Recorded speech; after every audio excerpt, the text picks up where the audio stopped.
June 26, 1944. Hollandia Air Base, Dutch New Guinea. A checkers game sat unfinished on a crate when Lieutenant Colonel Charles MacDonald looked up from the board. The visitor standing at his screen door had introduced himself quietly, almost apologetically, and for a heartbeat the name did not land.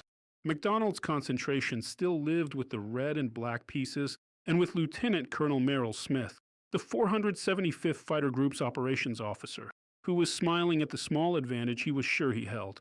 Then the visitor repeated himself in a voice that carried a steady confidence earned long before the war. Charles Lindbergh, not a rumor, not a ghost from newsreel film, but the most famous aviator in America standing in a plywood rec hall half a world from home, asking permission to talk about P-38 combat operations. What neither man knew was that this ordinary interruption would open the door to a quiet revolution. In the next weeks, a civilian consultant, 42 years old, controversial, uncommissioned, would teach frontline fighter pilots to fly farther than they believed possible. The lesson would be precise and unromantic, a new way to work the throttles, the propeller governors, and the fuel levers. It was not a new weapon or an exotic fuel. It was knowledge, careful, disciplined knowledge, and a willingness to test what had always been taught. That path to the screen door at Hollandia had begun 17 years earlier over the Atlantic. On May 20th to 21st, 1927, Charles Augustus Lindbergh pushed the nose of a single-engine Ryan monoplane into weather and loneliness and flew from New York to Paris, 3,600 miles in 33 and a half hours. The spirit of St. Louis carried so much fuel that forward vision was blocked by tanks. The pilot peered through a periscope, navigated by dead reckoning, and treated every gallon like gold. He landed at Le Bourget with fuel remaining that experts had sworn he could not possibly conserve. That crossing turned him into a symbol. What mattered more, and what the symbol concealed, was the craft he built around fuel economy, mixture control, and the math of endurance. For the next decade, he flew survey routes for Pan American, mapped oceans from the cockpit, and kept learning how power, drag, and mixture could be made to bow to reason. Then came politics. Lindbergh's public isolationism, his warnings against entering war in Europe, his harsh words for Roosevelt's policy. These made him a hero to some and anathema to others. The president compared him to Copperhead sympathizers. Lindbergh resigned his Army Air Corps Reserve Commission in 1941. After Pearl Harbor, he tried to return. The answer, stamped with the weight of the White House, was no. If he was to serve, it would be as a civilian, a technical specialist with no rank and no right to fly in combat. Expertise, however, has a way of finding open doors where policy builds closed ones. United Aircraft and Chance Vought gave him work that mattered: test flights, performance troubleshooting, and training on the F-4U Corsair. He helped Marines launch safely with heavier bomb loads, worked through takeoff speeds and weight distribution with a methodical patience that cut accidents and increased striking power. He visited Willow Run to chase gremlins in B-24 production. He flew high-altitude tests in P-47s and learned how air-cooled engines talk to their pilots through temperature needles and oil pressures. All of that was useful. None of it would satisfy the part of him that believed knowledge must be proven where risk is real. He wanted to fly under fire, to measure results in miles flown and men brought home. By spring 1944, he saw his chance. The only American twin-engine fighter in service, the Lockheed P-38 Lightning, was doing the heavy lifting of long-range escort and strike in the Southwest Pacific. Lindbergh arranged to travel forward as a technical representative to observe Lightning operations. The authorization was quiet, the reception uncertain. He bought a plain naval officer's uniform without insignia and a pocket New Testament small enough to slip into a flight bag.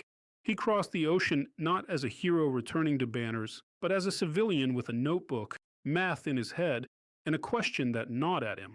Could a fighter's true range be stretched by smarter engine handling, not bigger tanks? When he reached the theater, he flew first with Marine Corsairs and learned again how combat simplifies theory. Observation flights became strafing runs. Observer meant guns hot when targets presented themselves.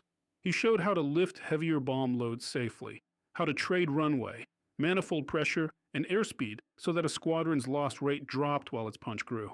Word spread that Lindbergh was not lecturing from a desk.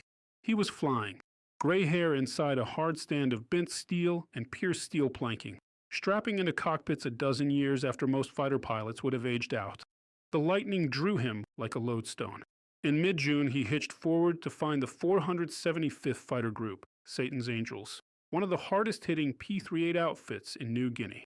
On June 20th, he checked out in the type for the first time, an hour in the pattern and over the scrubbed jungle-learning twin-boom sightlines, and the way an Allison engine settled into a cruise when the prop governor stopped hunting.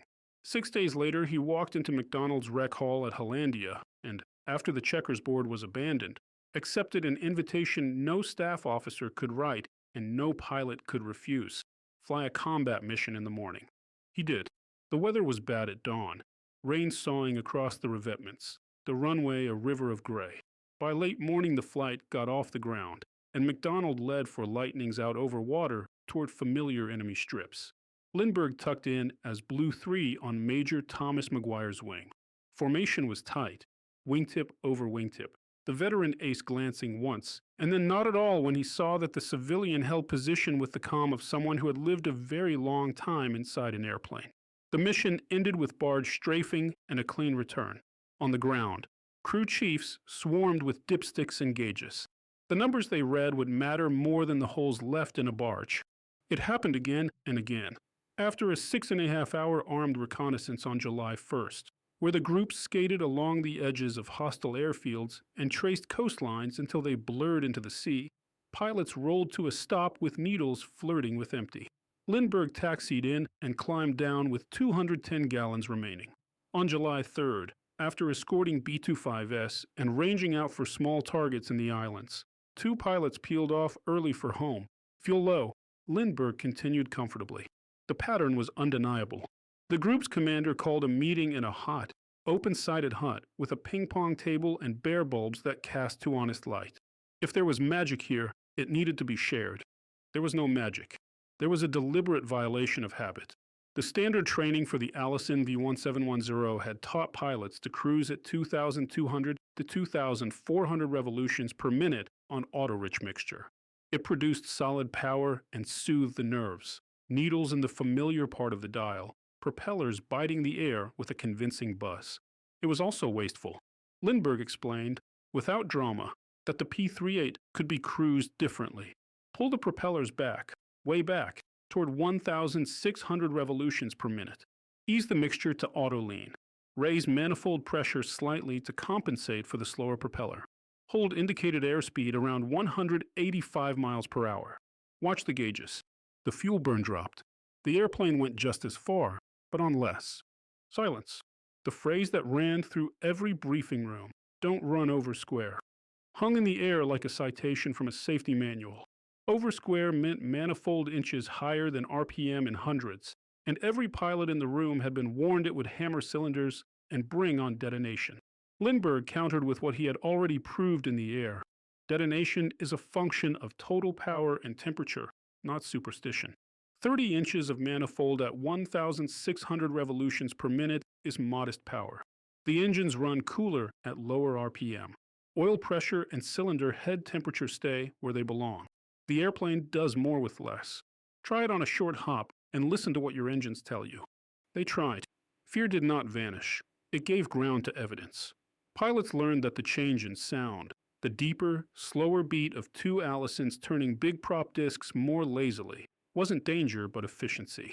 The needle stayed honest. The temperatures eased. The range grew in increments that changed the geometry of the map. A combat radius that had lived around 500-something miles stretched towards 700, then beyond. The P-38 could reach, loiter, fight, and come home with something in the tanks besides hope. Lindbergh did not teach from a chalkboard alone. He led, and on July 28th, he fired in anger at an enemy airplane for the first and only time. Over water and scattered cloud, he met a Mitsubishi Ki-51, Sonia to Allied code, a light reconnaissance and attack plane. The fight turned into a running, turning engagement where the slower Sonia held tight circles and forced impatient lightnings to overshoot. The Japanese pilot, Captain Saburo Shimada, was skillful and committed. The battle spiraled on until it tilted into a head-on pass. Lindbergh steadied his nose, held the Sonia's engine in the sight and squeezed. A 20 cannon and .50 caliber machine guns poured 6 seconds of doctrine into practice. The Sonia's propeller slowed. Smoke. A dive. Impacts from other lightnings. A white plume on the sea. No one made it official. He was a civilian, and paperwork sometimes hides truth. But the pilots who had watched the past knew what they had seen. 3 days later, the sky reminded everyone what risk meant. In a sweep near the Palaus, a Zero slid onto Lindbergh's tail and began to saw him apart. McDonald's voice cracked over the radio. Brake right. Brake right. And then the group commander took the fight himself. The lesson landed in blood and adrenaline. Knowledge and courage do not armor the body. Headquarters, uneasy about the liability of a civilian dying in a dogfight, decided the experiment had gone far enough. By mid-August, Lindbergh would be sent home. Before he left, the idea had already outrun the man. The technique spread through 5th Air Force P-38 units because results spread faster than memos. Crew chiefs compared fuel sheets. Intelligence officers wrote radius rings on maps that had been shorter the week before. Pilots who had tested the method on local flights took it over water and came back with honest reserves after fights that would once have drained them dry. Skeptics persisted. There are always good reasons to be careful when your life rests between manifold pressure and a whisper of detonation. But mission after mission demonstrated that the engines held and the math paid. By late 1944, updated cruise tables reflected the practice. What had been heresy slid into doctrine, quietly, the way most genuine improvements do. Range, in the Pacific, is not an abstraction. It is the difference between escorting a strike long enough to matter and arriving as a gesture. It is the difference between making the turnaround weather and falling short with the ocean rising through the windscreen. In the second half of 1944, MacArthur's plan to move up the ladder of islands toward the Philippines demanded fighter cover at distances that embarrassed old assumptions. The Lightning, flown the old way, could reach some of those places. Flown the Lindbergh way, it could reach farther, fight longer, and bring pilots home with options. Operations compressed from months to weeks because airfields that had seemed out of escort range slid into reach on the far side of an engine handling lecture that lasted half an hour. Listen to the cockpit as a pilot learned the new habit. After climb and initial rendezvous, he trims the airplane, checks the tanks feeding properly, and eases the propellers back. 1, 901, 801, 600 RPM. The beat slows, the vibration softens. Manifold comes up to a steady 30 inches, then holds. The mixture lever moves from auto-rich to auto-lean. The engine note changes and then settles. Cylinder head temperature drops a notch. Oil temperature holds. The nose is set for 185 IS. The airplane feels deliberate, unhurried, as if willing itself across a warm, bright, indifferent ocean. Time stretches. Fatigue lives in the shoulders and the small of the back. Then the coast appears, and with it the hard business of the day, an escort to distant bombers, a sweep over strips where revetments sprout like teeth, a barge in a brown river that will not carry soldiers tonight. Power comes forward, props increase, mixture goes rich for combat, and for 15 minutes the pilot is very young and very old at once. When it is done, the levers return to the efficient places, and the Lightning heads home with fuel enough to climb around storms and talk to fate with a stronger voice. Not everyone loved the P-38. It had quirks, compressibility in a dive that could sneak up like a trapdoor, a cockpit that punished long missions with heat, and a kind of metallic fatigue, systems that demanded attention and hands with memory. In Europe, at high altitudes, it carried compromises that the P-51 answered better. But in the Pacific, the Lightning's twin engines mattered. They were insurance over blue distances with no good places to put down. They were the shape a pilot watched in the prop discs when the sun dropped to the horizon and worry hid in the corners of the canopy. And the airplane's gun package, a 20 and 450s firing straight from the nose, put weight on target regardless of convergence or wing flex. Once the engines were taught to sip, not gulp, the P-38 became something it had not quite been before. A fighter with the legs of a bomber and enough endurance to change a plan. The human side of the story never fits neatly on a graph. Lindbergh did not arrive to applause. He walked into a ready room full of men who had earned their opinions in gunfire. Some resented the politics that had driven him out of uniform. Some distrusted the legend. What turned skepticism into attention was the fact that he flew the same missions, took the same risks, and proved his case with his own engines and fuel gauges.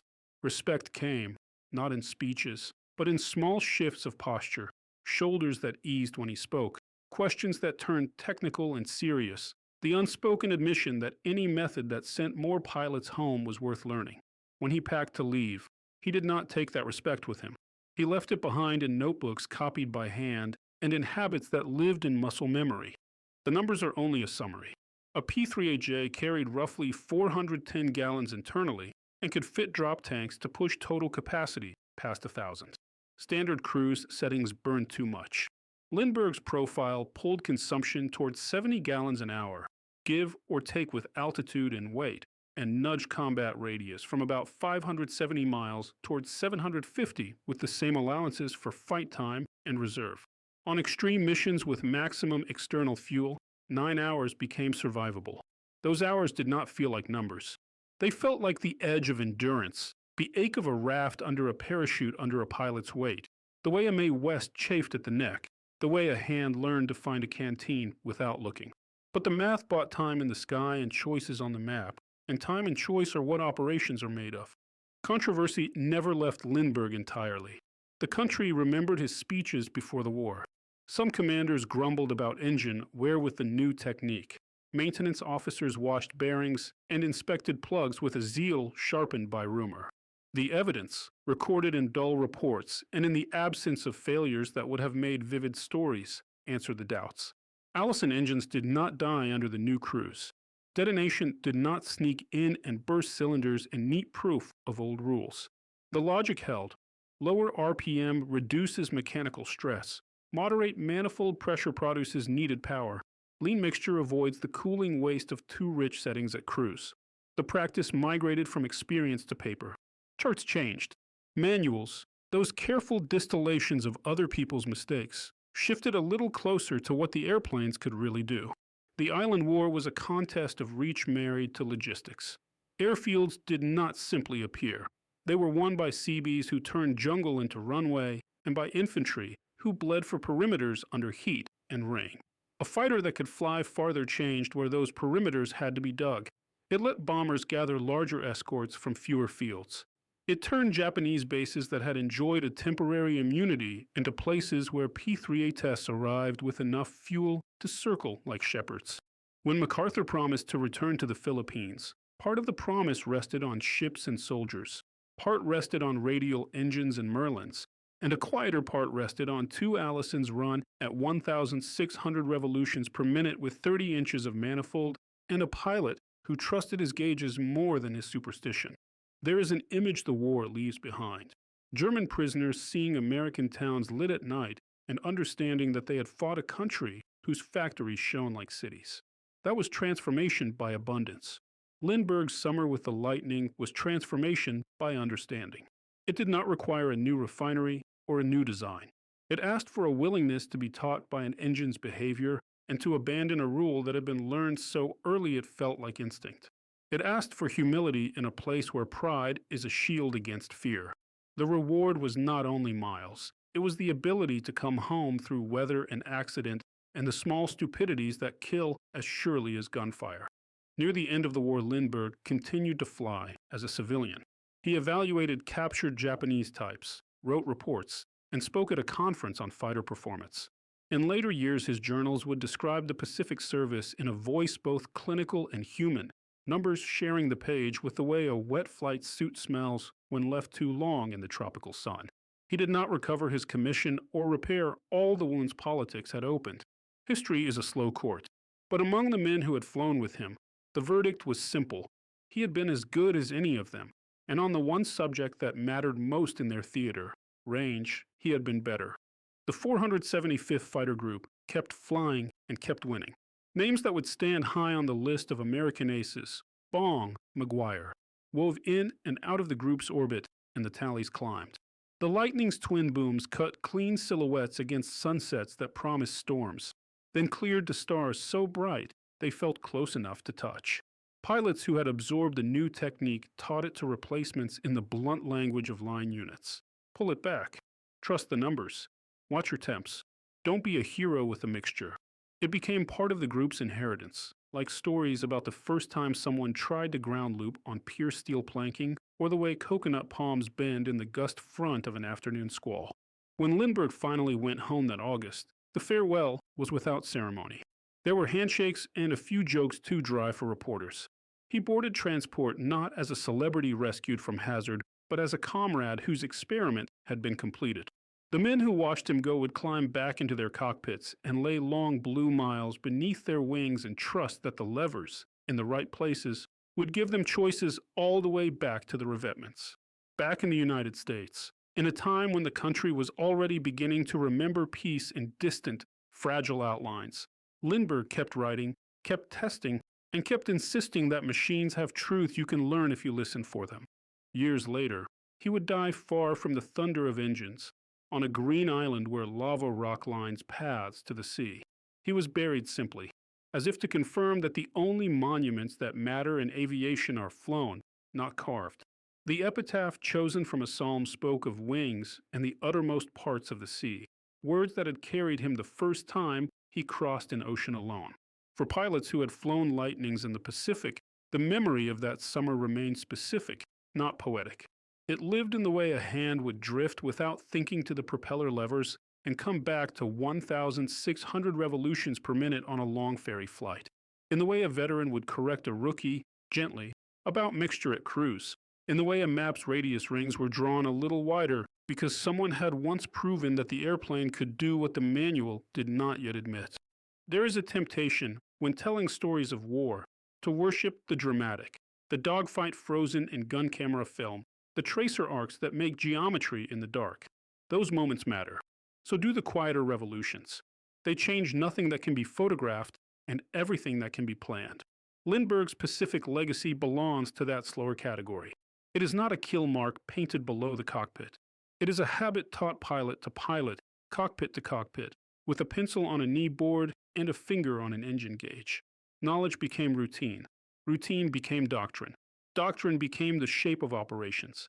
And pilots lived to write letters home because a civilian had asked them, on a hot afternoon in New Guinea, to fly the same airplane as if they respected the fuel they carried. Now consider the machine itself in more patient detail, because the machine explains why the method could take root. A Lightning's two Allisons sat in their own metal valleys, turbo superchargers rising like polished fists behind them in the booms. Air found its way through inlets that changed shape across models, through intercoolers that learned better tricks with each revision, into cylinders that lived and died by heat. The pilot's hand, laid on the throttles and propeller levers, was reaching into a thermodynamic conversation: compression, temperature, detonation margins, the chemistry of a flame front. Old briefings had simplified the conversation to a defensive rule: keep RPM high enough that manifold pressure never looks rude on the gauge. Lindbergh replaced superstition with a new grammar. Choose power by the inch of mercury needle. Choose efficiency by the RPM. Choose cooling by mixture and cal flap. Then check temperatures not because you fear magic, but because the numbers will warn you long before catastrophe. From altitude, the ocean below could look like hammered copper, every ripple a cold coin. A pilot easing into cruise with the new settings felt the airplane take on a different temperament. The exhaust stamped a slower signature onto the air. The cockpit heat still built. The sun still leaned on the greenhouse of glass. But the engines gave back a steadiness that made the hours survivable. Many had learned to distrust long silences in machinery. They equated noise with health. The new habit asked them to trust stillness, to trust that cylinder heads at a few degrees cooler and oil within its band were the real assurances. Fatigue never left. It changed shape. Instead of the fretful alertness that comes from needles creeping toward empty, there was a disciplined patience, the knowledge that work was being done at a sane pace. When the fight came, nothing in the new method forbade power. The levers went forward, the propellers came up, and the airplane shrugged off its calm and remembered it was built to kill. The method demanded a kind of humility rare in war. A pilot had to admit that an engine he had flown for months still had more to teach him. A commander had to allow that a civilian could bring a better technique into his squadron. A maintenance chief had to observe with fresh eyes instead of confirming old beliefs.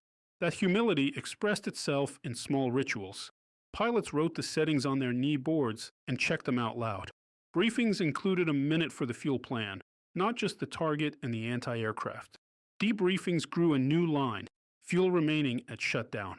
Crew chiefs penciled numbers on clipboards, not to please a visiting dignitary, but because the data was becoming the squadron's own knowledge. The geography of New Guinea and the scattered islands around it complicated every calculation. Maps lay on tables with coffee rings spreading like typhoons across coastlines that had taken years to survey. Distances that seemed simple in straight lines unraveled in the presence of weather. In the wet season, a line of towering cumulus could hold its ground like a wall. To go through meant to gamble an airplane against updrafts that could tear a wing or downdrafts that could snatch altitude faster than a pilot could react. To go around meant to spend fuel that might not be in the budget. The new technique bought options. A pilot could circle outside the weather and wait for a door. He could climb to a thinner sky for a cooler, leaner cruise, and then come down at the far side. He could accept the detour without bargaining with fear.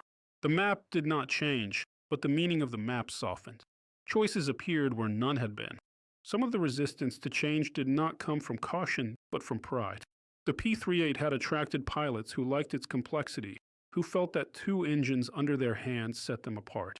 To tell such men they had been cruising wastefully sounded like a criticism of skill. Lindbergh defused that pride by sharing risk. He flew the missions, returned with more fuel, and then quietly offered the settings. He asked no one to adopt the method on faith. He let the airplane argue his case. In the hut after sorties, he answered questions about detonation margins, about plug fouling at lean mixtures, about what would happen if a supercharger bearing ran hot. He did not dismiss the old warnings. He showed why they applied at high power and why they did not at moderate inches with lower RPM. He described the engines as partners, not animals to be broken. In war, metaphors matter. Men will do for a partner what they will not do for a lecture. Stories multiply in squadrons, and in the 475th new stories began to crowd out old ones. A man who had once landed on fumes and cursed the weather came back from a longer mission with fuel to spare and found himself silent at the edge of a card game, thinking about how fear had been replaced by method. Another, who had believed the cockpit heat would always be unbearable, learned that lower RPM eased the constant buzz into something the body could tolerate. Another discovered that a slower propeller meant fewer headaches hours after shutdown. The changes were not dramatic. They were persistent. Persistence is how doctrine is written without anyone needing to sign it. The technique reached beyond the 475th because pilots talk across units the way rivers talk to the sea. An instructor from one squadron went to another with a spare seat in a two-ship and, in the quiet after takeoff, nudged the prop levers back and watched anxiety in the other cockpit give way to curiosity. A maintenance officer who had worried about lead deposits and plugs at lean mixtures found less carbon than expected and stopped worrying. The 5th Air Force did not issue a manifesto. It simply noticed that more Airacobras and Lightnings and later Mustangs came home with a margin. That margin translated into longer coverage for bombers, into fighter sweeps that could push another 30 minutes north along a chain of islands, into confidence on the radio when weather moved like politics, promising one thing, doing another that if you lived on the ground in those months, you learned a different arithmetic of range. Seabees poured runways out of crushed coral and steel matting, and refuelers dragged hoses across heat that raised mirages. Tanks of 100/130 octane avgas came ashore on little ships that had crossed larger seas, and every gallon was paid for by men who'd loaded it in a place where streetlights still worked at night. To extend the reach of a fighter was to lower the pressure on that whole chain of supply. A squadron that could fly the same mission and come home with a reserve soothed the planners who counted barrels and miles. They could shift a tanker elsewhere, send a convoy to another island in the knowledge that a unit had learned to do more with what it had. Logistics is the language in which strategy writes poetry. The new cruise settings gave logisticians a rhyme scheme. The method also saved lives in ways that would never earn medals. A storm that closed a home field for 10 minutes no longer doomed a returning flight to ditching. A pilot who took a bullet that turned an oil line into a slick could pull one engine back and nurse the other because he had not run both at wasteful settings for hours. A navigator in a bomber, glancing at his escort's fuel status, could ask for an extra orbit over a target and be told yes. Those minutes and miles did not become headlines. They became the difference between a cockpit that filled with water and a cockpit that filled with laughter when wheels touched down on steel. When the Philippines campaign began to draw fighters forward, the new habit came along like a well-packed tool. P-3ATS staging through Morotai and later operating from strips closer to Leyte pushed out to distances that would have looked reckless 6 months earlier. They did not fly recklessly. They flew with a plan that included a different idea of cruise. Japanese fields that had enjoyed a kind of temporary sanctuary found the circles of American fighters above them tighter and longer. Interceptions that had once timed out because escorts had to head home now carried on until the bombers finished their work. The practical impact could be measured in the tone of voices on the radio. Calm carries farther than panic. There were still losses, because war is a poor accountant. A pilot trained on the new method could still misjudge weather and turn too late, could still find himself diving blind through rain with mountains somewhere beyond sight.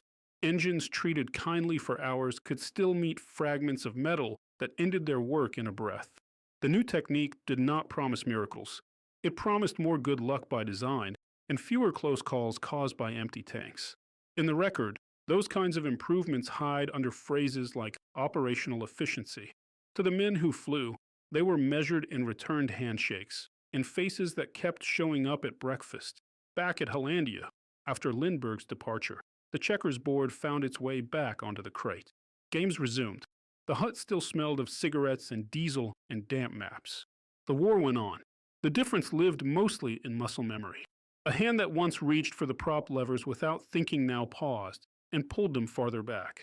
A pilot taxiing in after a sortie no longer had to pretend he was unconcerned about whether the gauges would lie to him at the last second.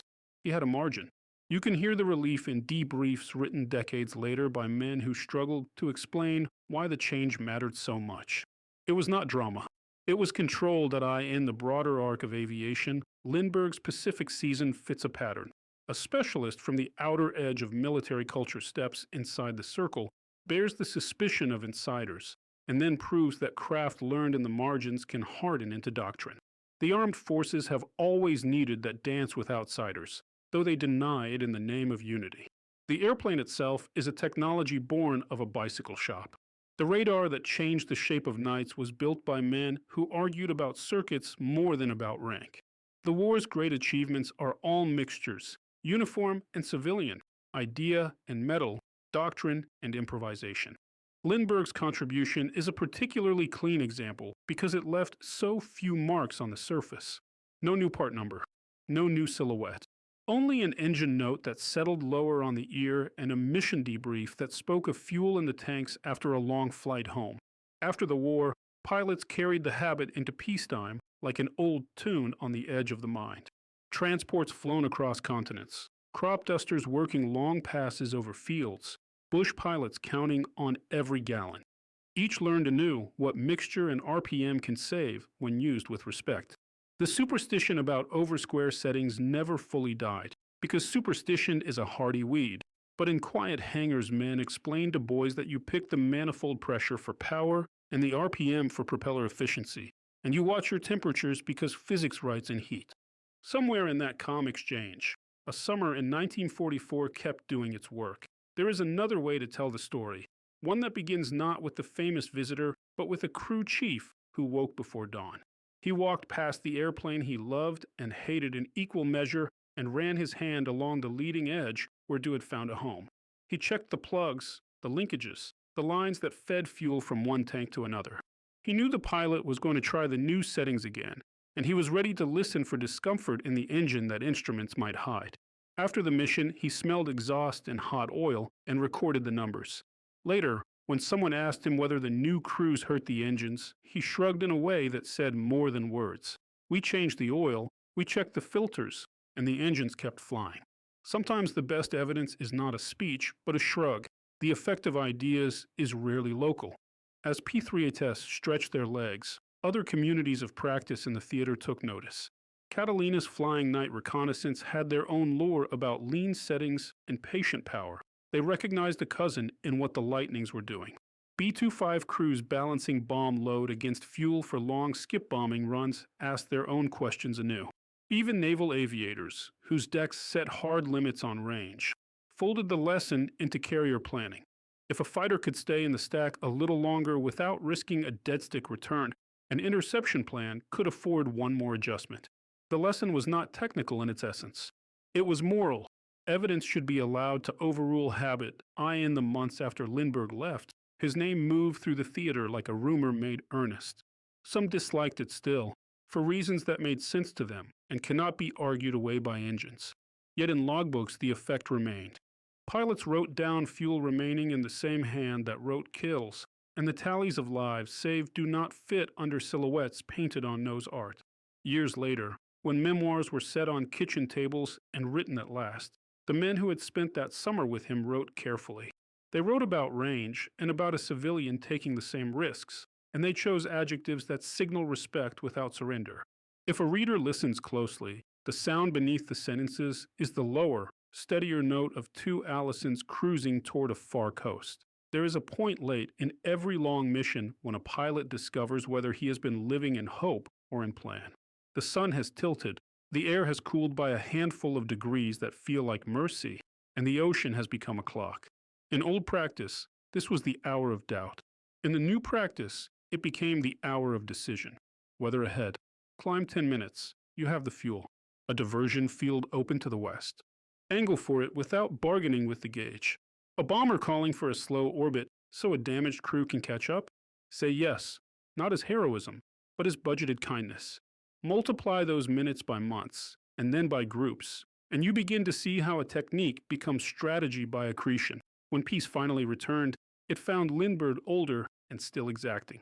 He kept writing about machines and about the landscape they moved through. He could be a difficult man, and he did not soften for history's comfort. Yet the work in New Guinea stands apart. It is as practical and as unarguable as a fuel gauge at shutdown. The most honest measure of an aviator is not what he feels, but what he changes in the way other pilots fly. By that measure, the civilian who walked into a hut at Hollandia and asked for a few minutes at the ping-pong table with a piece of chalk on the wood, a few numbers, a sketch of needles on a dial, earned a place among the architects of victory, as so the story comes back again to a quiet room full of heat and the weight of listening. The board with its red and black pieces sits untouched as men lean forward and learn that their engines have been waiting for permission to be efficient.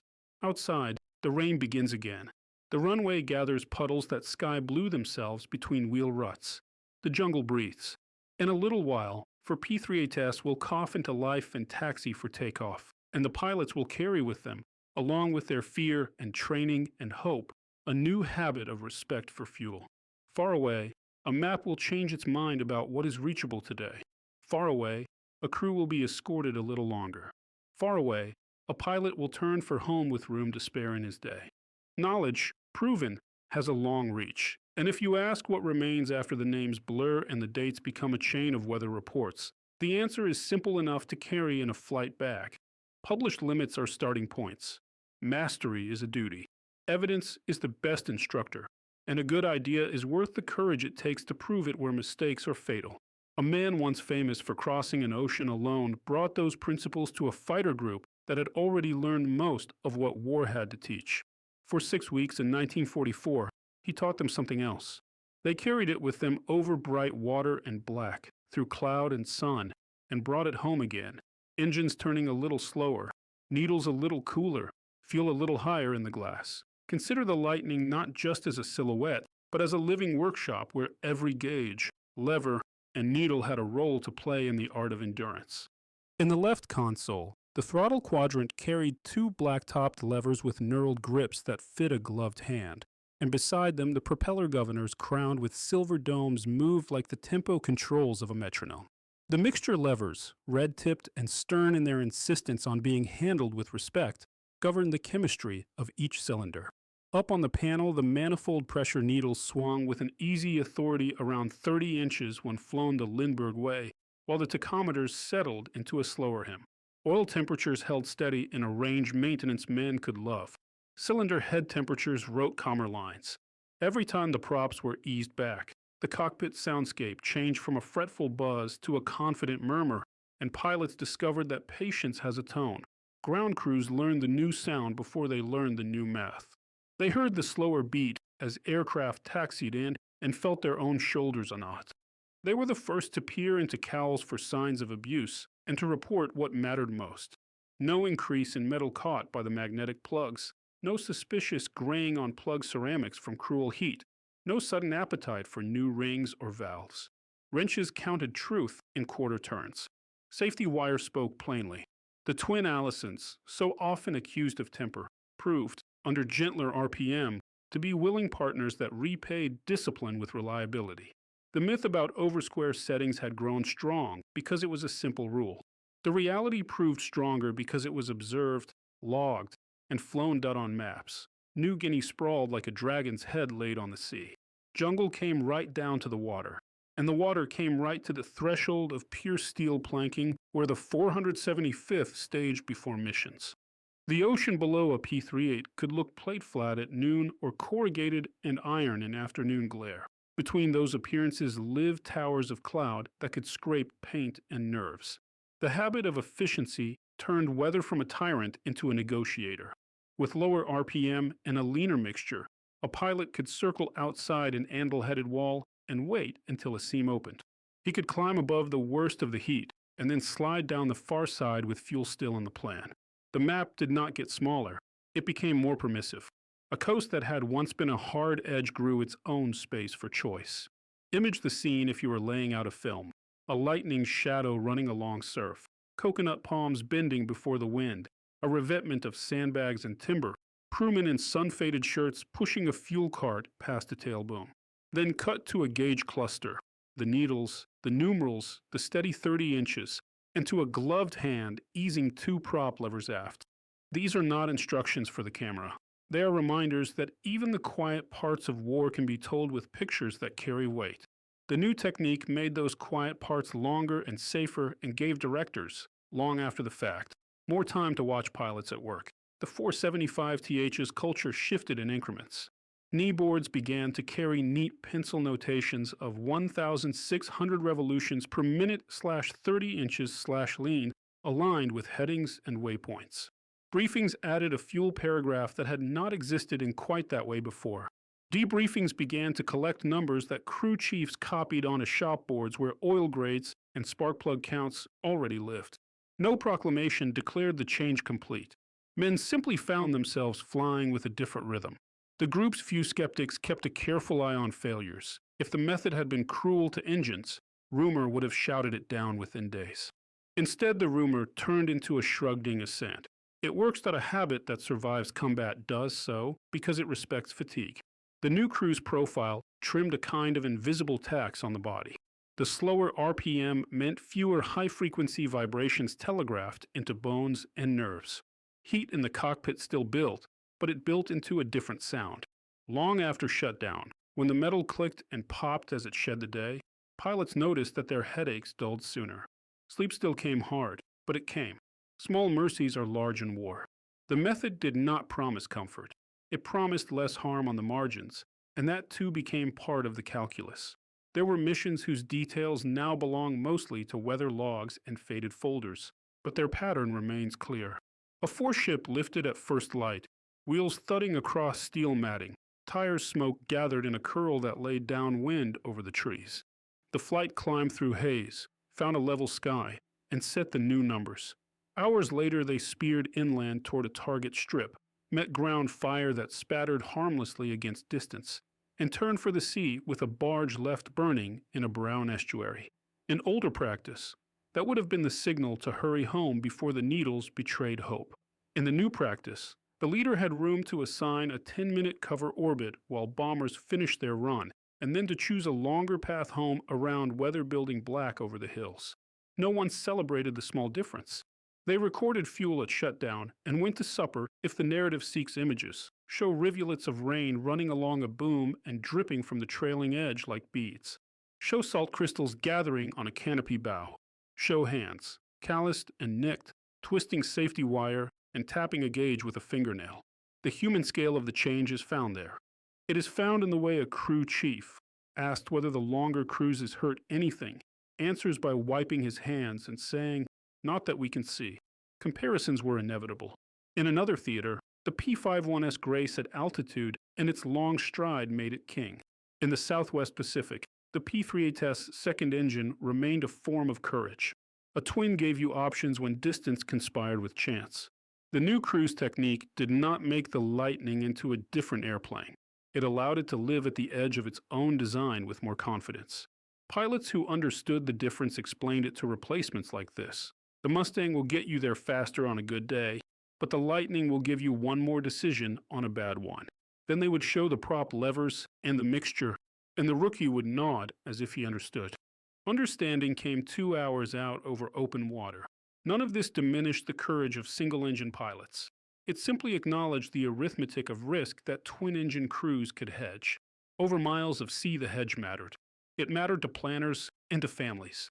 It mattered to the air itself, which does not care who wins, but favors those who bring redundancy and respect. The question of oversquare lived in the middle distance like a stubborn cloud. Engineers had used the word honestly to caution students against abuse. Oversquare is not a spell, it is a ratio. High manifold pressure at high RPM, when cooling is marginal, will hurt an engine. But at moderate inches and lower RPM, the pressure inside the cylinders remains far below the detonation cliff, especially when mixture is managed for clean burn instead of raw cooling. Lindbergh was not asking pilots to ignore physics. He was asking them to use more of it. He taught them to separate rules meant for takeoff and combat from rules meant for hours-long cruise. He reminded them that an engine's best life often hides behind numbers that sound wrong because they are unfamiliar.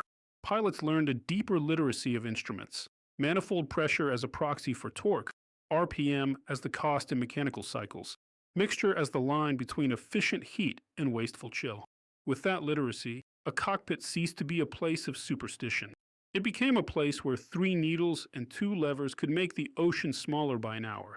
Logistics felt the effect in ways that looked like accountancy and were, in fact, strategy. Tankers bringing avgas across the Pacific fed a war that burned in barrels per mile. If a group could cut its average consumption by a sliver and still fly its tasking, those slivers added to convoys not needed, to ships diverted to other work, to risk averted on routes where submarines still hunted.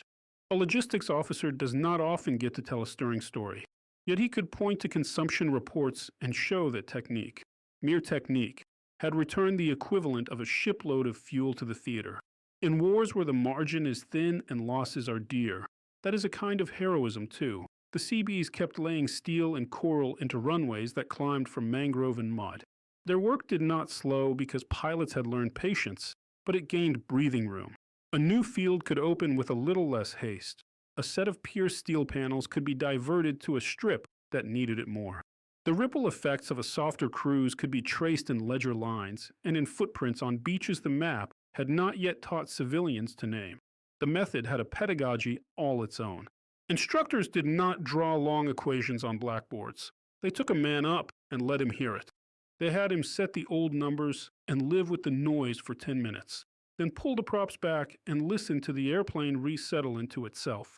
They had him watch the cylinder head temperature sag toward comfort and the fuel flow indication slide down in fractions barely noticeable minute to minute, but undeniable across an hour.